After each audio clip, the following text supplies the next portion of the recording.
Billy had always been an adventurous young boy. With his ruffled blonde hair and freckled face, he was known throughout the neighborhood for his daring spirit. His curiosity often led him into the woods behind his house, where he'd explore and discover hidden treasures. But one day, that curiosity would lead him down a path he could never have imagined. The rumors that had circulated about the old abandoned house on the outskirts of town had always piqued Billy's interest. The locals whispered stories of strange happenings there, and nobody dared go near it after dark. However, one fateful summer evening, a dare from his friends pushed Billy to confront his fears. As the sun dipped below the horizon, casting long shadows across the town, Billy found himself standing before the imposing structure.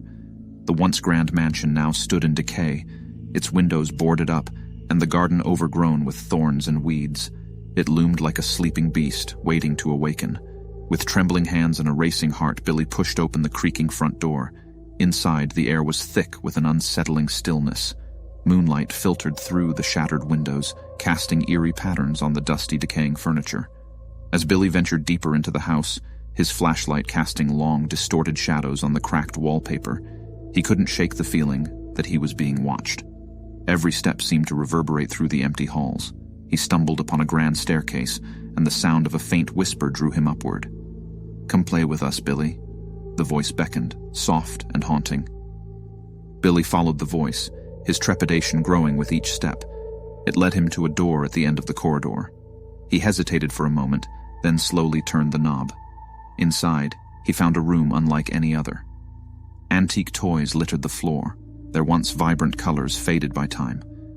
But what drew Billy's attention were the three children who sat in the corner. They looked like kids his age, dressed in outdated clothing, but their faces were ashen and hollow. "Who are you?" Billy stammered, taking a step back.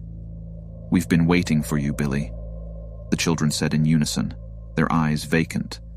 As Billy tried to flee, an invisible force seemed to pull him toward them. He struggled, but it was no use.